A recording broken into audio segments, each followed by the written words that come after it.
Do you miss that constant spark of inspiration? Do you dread that feeling of looking at an empty page every time? We invite you to sit back, relax, and listen to tips on how to stay creative with our very special guest here in episode 3. Welcome to 7 Things.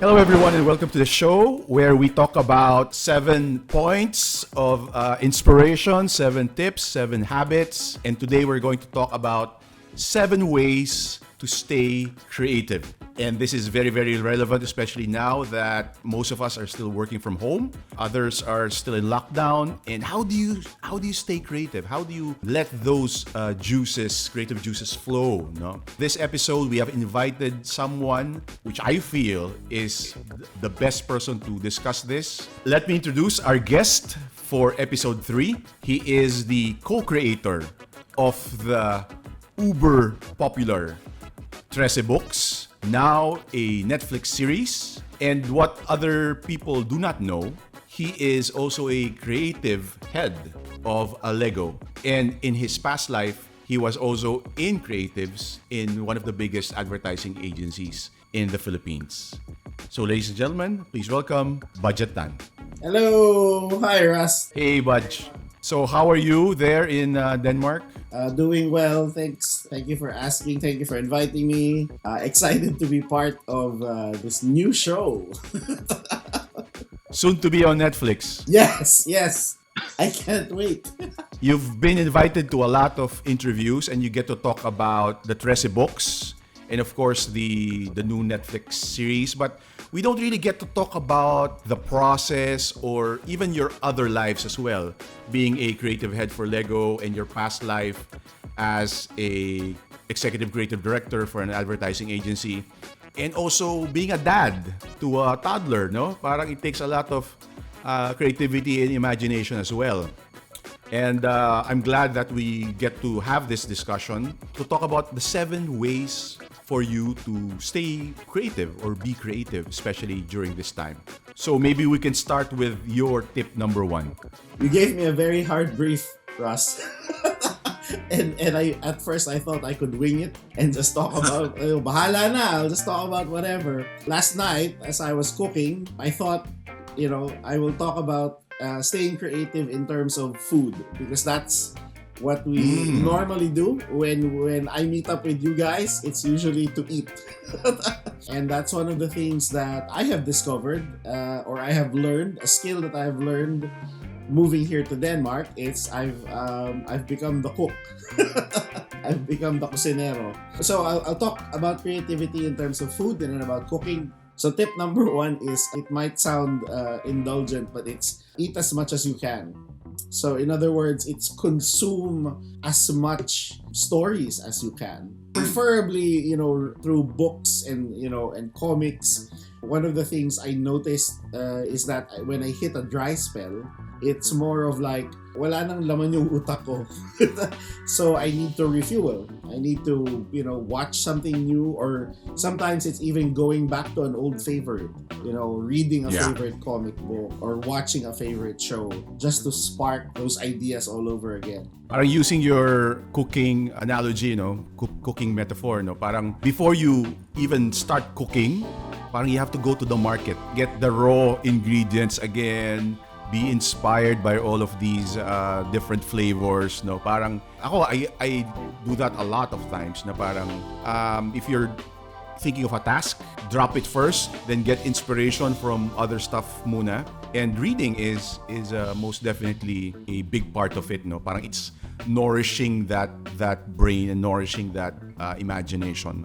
Do you have a go-to book or a go-to genre or a go-to theme whenever you're about to cook? If it's comic book stories, I tend to go back to my favorites. So it would be Neil Gaiman stories, Sandman. Sometimes it's just nice to reread his short stories. I can do that in one sitting. Thanks to YouTube, he's now on, he now has videos where he's reading his stories. So again, it's something I can listen to while I'm cooking. Warren Ellis's stuff was the big inspiration for TRESE. So sometimes I just go back to rereading that. And when I reread it, I now read it first as a fan.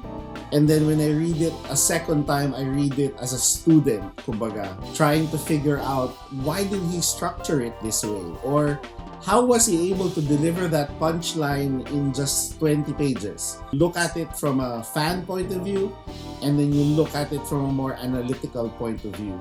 And I guess the same can be said for watching an award-winning commercial or watching a TikTok video na parang, ba't na sikat tong video na to? And sometimes we just go, nakakatawa. But if you break it down, you suddenly realize meron pala siyang formula. And may recipe pala siya. People might not know what they did. Lalo na when you do a TikTok video. It's not like, hindi naman nila iniisip yung, magiging viral to. It's the last thing on their minds. It's more of like, gawa tayo na masaya. Gusto ko lang magpatawa. It's in the process of doing that several times that eventually something will catch on. To us as creators, it helps that we backtrack and take a look at ano nga bang ingredients ang ginamit nila to make this a very interesting story.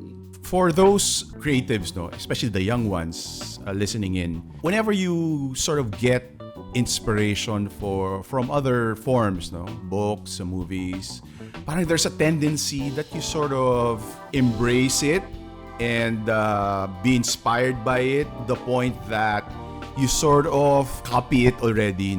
What's your advice on how to, I guess, make it your own, or how to stop yourself from mimicking or voicing whatever the original material was?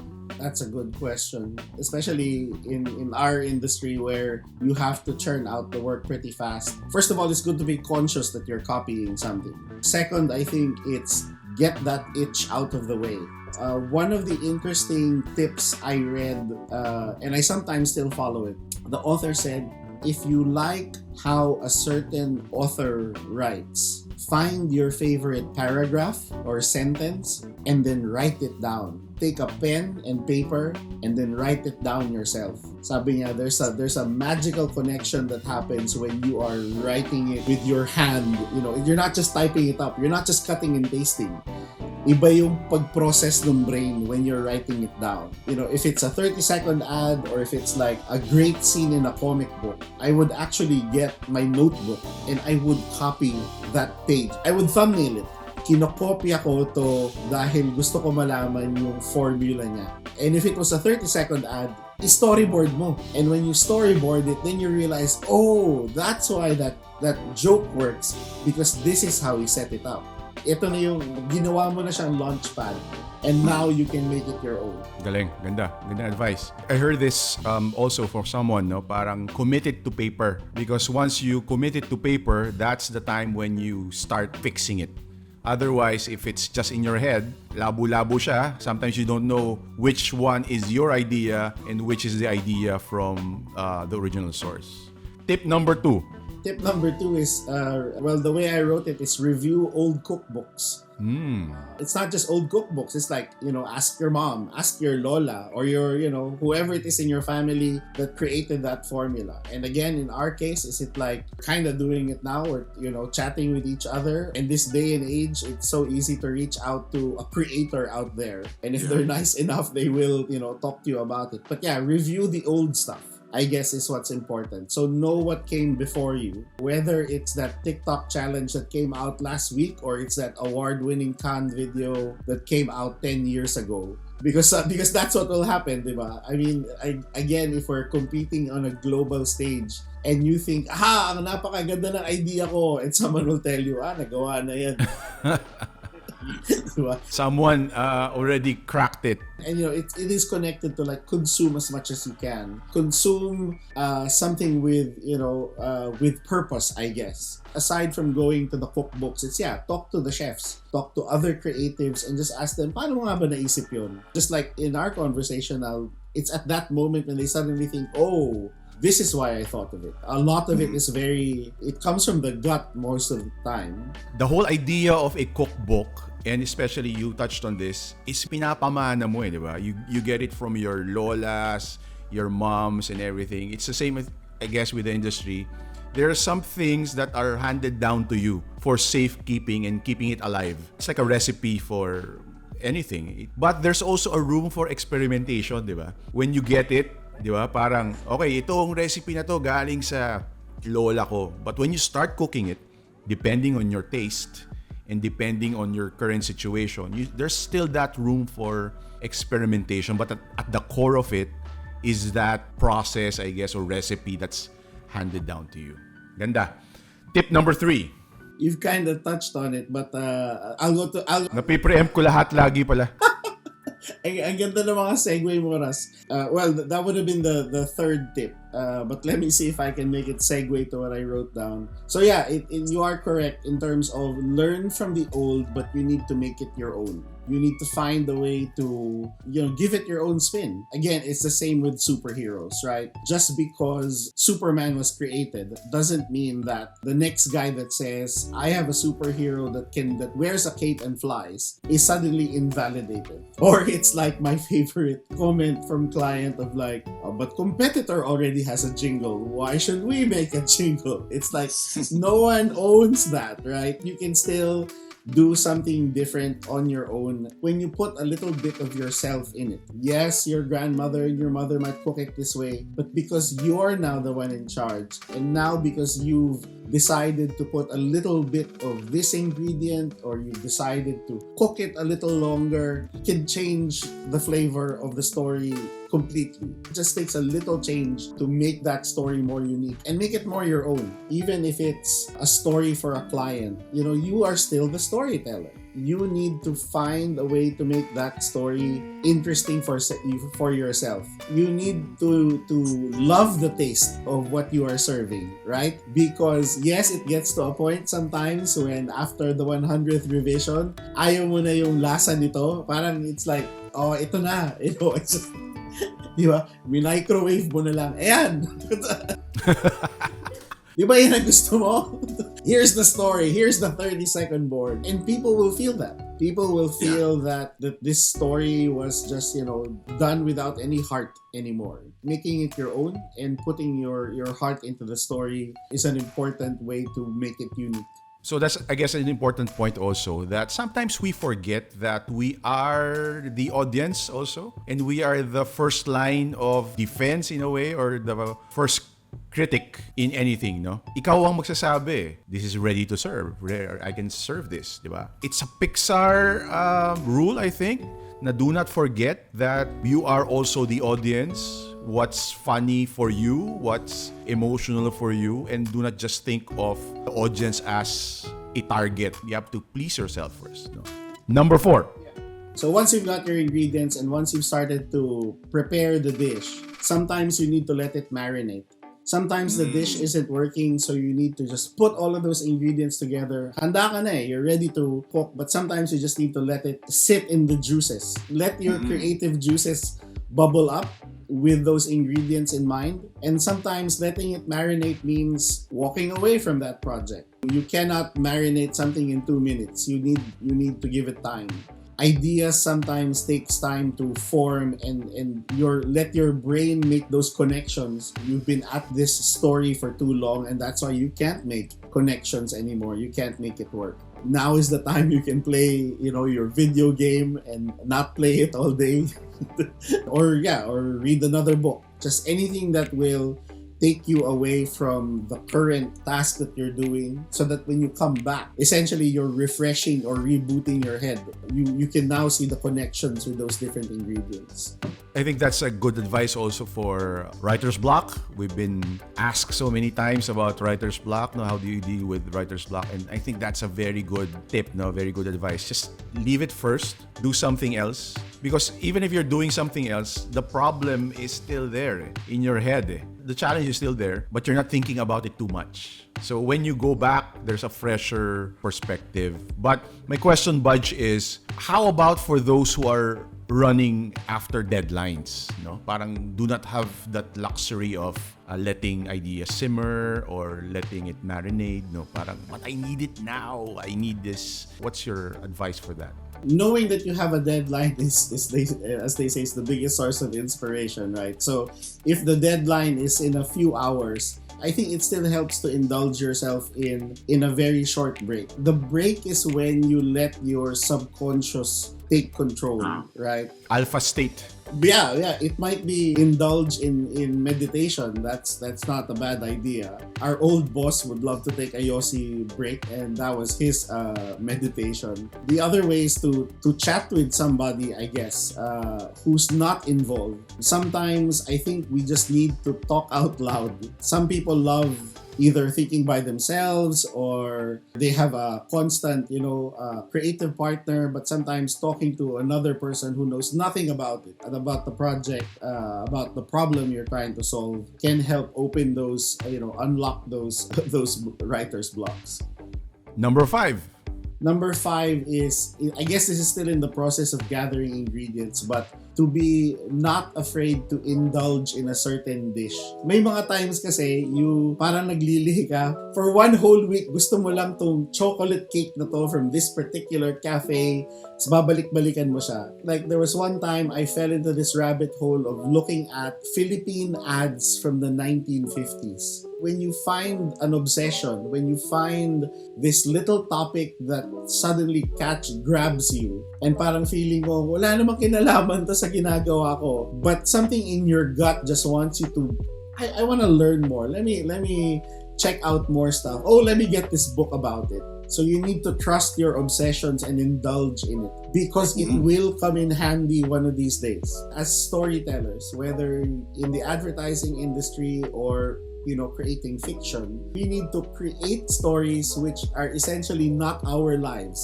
We need to be mothers, living in the province. We need to be a little kid who is suddenly living without parents, right? We need to write these stories. These are realities we don't live, but we need to put ourselves in their shoes. So indulging yourself in a certain topic or the life of somebody is a good thing. Even though it might not feel useful right now, down the line, you will suddenly discover, oh yeah, you will open your cupboard of ingredients and suddenly realize, oo nga, I remember this story. And suddenly you have all that knowledge that you can put into the story you're doing now. The beauty of an obsession is it's really, you go out of your comfort zone in a way and really seek out, diba? Parang if you're obsessed about something, even the ones that are not easily found on the net, diba? You have to dig deeper, research some more. There's a little bit of pain involved in an obsession, no? And sometimes it will appear in the work, diba? When you look at the work, you will realize, grabe yung research nito. Oh, diba? You also feel the pain of the creator when you are reading something, no? Parang if it's a well-researched material, you will know. Number 6. Number 6 is now that you've got all of these things, now you need to start cooking. When you start cooking, especially your first draft, that's like cooking something at high heat.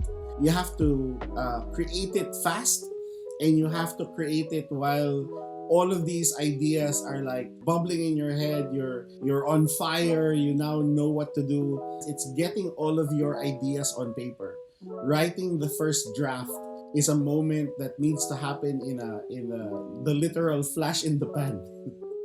Because if you start to stop yourself, that's when you let doubt come in. That's when you start to see mistakes. And you don't want to do that, especially your first draft or your first batch of ideas. Are you writing down your thumbnails, right? Once you've gathered the materials, you've reflected on them, ideas are starting to pop up. Just write it down on paper. There's no right or wrong answers. Just like anything you fry will taste great. I discovered, even if fried vegetables is now a favorite here in the household. Vegetables suddenly taste great as long as you fry it. With anything with oil and butter. Yes. Getting the first draft out of your system again is the first task, because you will have a chance to come back to your draft and rewrite it and improve it later. Last, number 7. Now that you've cooked your dish, now that you've written it, you now need to plate it, right? How do you put it together? How do you assemble it? You've done your first draft, you're now moving on to your second draft, and sometimes the final form of your story can take different shapes, right? You might think you're starting out with a horror story. You can still make it humorous, right? You can still put a lot of heart and humor in it, even though it's set in a very scary situation. In the same way you could usually we serve adobo, like in a big bowl. But I can take like a little leg and just put a bit of sauce on the side and like a little cup of rice, and suddenly it looks like it's an elegant dish, right? So that's the trick you're trying to do also. You are taking this dish that people have taken for granted, or it's like parang adobo na naman, but you have to serve it to the audience in a surprising way. And that's what we do. We take the same old love story, we take the same old murder mystery, or in advertising case, it's another ad about another soft drink or another cell phone. But if you plate it the right way, if you put the ingredients in the right order, in a different order, then it becomes surprising to the audience. Sabi nga nila, the secret in storytelling is in the retelling. It may be the same story, it may be the same theme, but how are you going to plate it? How are you going to make it sound new? I guess it also talks about execution. No? You can have a brilliant idea. You can have a wonderful idea. But if you execute it not in the right way, chances are sayang yung adobo mo, no? Sayang yung niluto mo because the plating is not that impressive, doesn't have appetite appeal, no? First impressions are very crucial in anything, no? Even food, no? Parang tama ka, the first 5 seconds or the first glance at a billboard, that window is actually very, very crucial. So it's also about attention to details. So that's 7 things from Budjette Tan. Sayang konti ang oras natin, but I really love the metaphor, the analogy of cooking. Nagutom ako, and I'm pretty sure all of those listening now medyo nagutom din. Thanks again for inviting me here, Russ. It's an exciting new show, and yeah, in this day and age where we feel we don't have time, sometimes we just have enough time for learning 7 new things. It's interesting to see how many new storytellers have become brave enough or bored enough in the past year, maybe because of the lockdown, to come out and start sharing their stories online. So yeah, looking forward to seeing and reading their tales when it's finally out there. Thank you, Budge. Thanks everyone for listening. If you have more than 7 things to contribute, new topics, future episodes that you want to see, please do comment. Follow us on Facebook and subscribe on our channel, and keep on cooking. Thanks everyone. See you in the next episode.